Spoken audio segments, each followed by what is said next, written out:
If you have a love-hate relationship with core work, then you definitely want to know about these 5 core exercises that just don't really feel like core work when you are in them.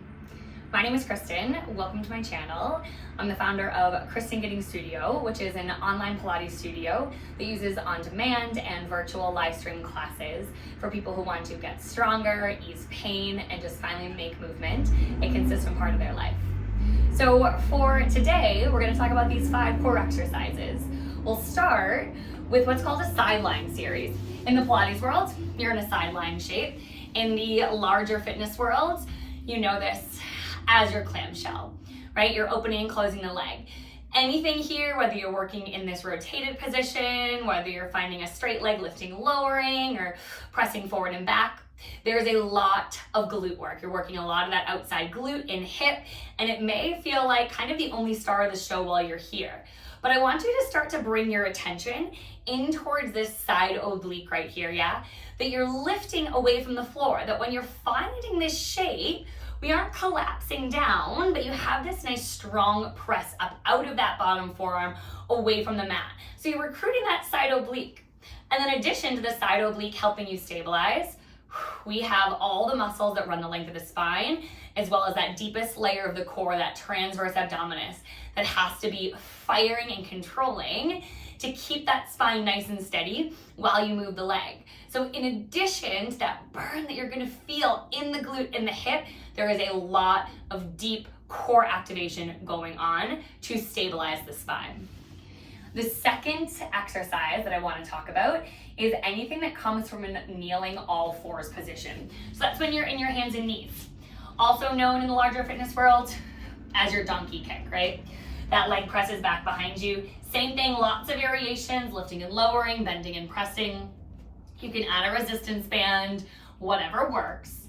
While you're here, you know that there's a lot of glute work that happens, especially if you add a prop like a resistance band. There's a lot that happens into the glute, the hamstring, and again, it may feel like the only star of the show. But as you're here, there's a lot, again, stabilization with that deep core, with those abdominals. But if you're just going to let your core go, you can feel that collapse and sink of the low back. May cause injury, extra strain in the back, and we certainly don't want that. So while you're here, you have that wrapping sensation into that lowest base of the core. So you have that lift through our center, that lift through the abdominals, and then that lengthening of the spine. So as much as you're working the hamstring and the glute, you feel all those muscles running up the long sides of the spine, so we're nice and strong and not collapsing in towards that back body. And then if I were to twist where my body is and you think about that stabilizing hip, we're not sinking towards that stabilizing glute, but you're staying nice and squared. So the hips are squared down towards the ground. And again, that comes from that deep wrap through our center, lifting the abdominals, letting that left hip square down towards the ground. So working glutes, hamstrings, also having a lot going on with that deep core. Third exercise I want to chat about is your bridge. Your bridge, we all know it. You're laying down onto the mat, head, neck, and shoulders are heavy, hands are by the hips, feet are planting down into the floor. And from this shape, you lift and lower the hips. While you're here, hamstrings and glutes, a lot of work.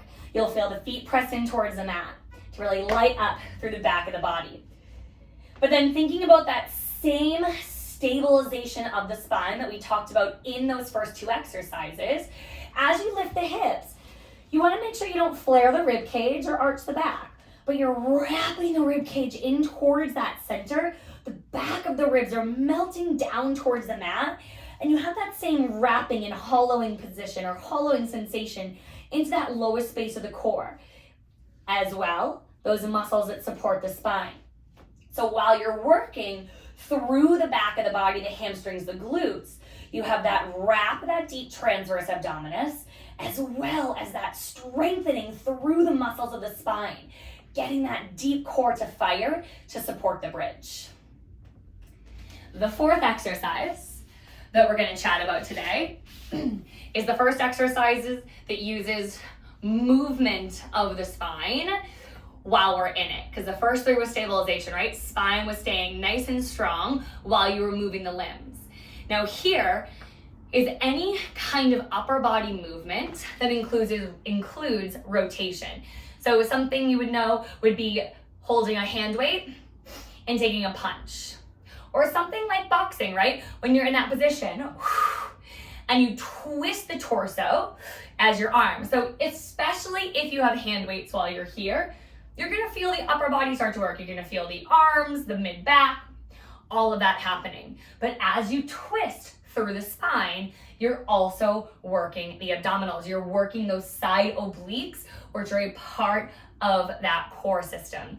So while you're here working the arms, working the upper body, going both sides, of course, making yourself even, there's a lot that happens in the core. So you want to keep thinking like you're zipping up that tight pair of jeans, that you're wrapping in the side of the body. So while you're there, the back doesn't arch, we don't tuck around under and let it go, but a lot of core work while you're in that space.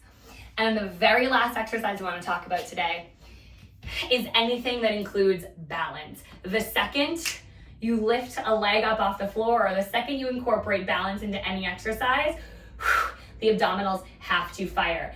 Your core system is a major part of what allows the body to balance.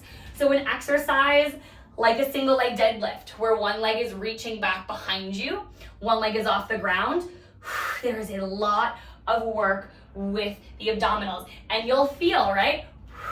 Any kind of wobbling that starts to happen, the tighter you engage that deeper space of the core, the more you're gonna stay balanced. So when you're in that space, you're thinking of that same stabilization, the same length of the spine, the same wrap of the deep abdominals, the wrap of the rib cage, using the breath, deep exhaling to help you stay still, to help you find that center of gravity and stay balanced. So just a quick recap, 5 exercises that just do not feel like core exercises when you're in them, but they really are, is your side lying work, stabilizing the spine when you move the legs. All fours kneeling or your donkey kick, same thing, stabilizing the spine, lifting to that deep center. Your bridge, your glute bridge, lifting and lowering the hips, you'll feel the hamstrings, you'll feel the glutes, same stabilization through that deep core. The fourth one, you're moving, you're twisting the spine, you're working in rotation, upper body punches, boxing, you're getting those side obliques. And the last one is any kind of balance, such as your single leg deadlift. You're using that deep core to stabilize the whole body to find your center of gravity while you're still working hamstring, glutes in those shapes. So next time you want to work the core, but you don't want to do your traditional sit-ups or your dead bugs or any other kind of core exercise that you know and love, hit one of these 5 exercises.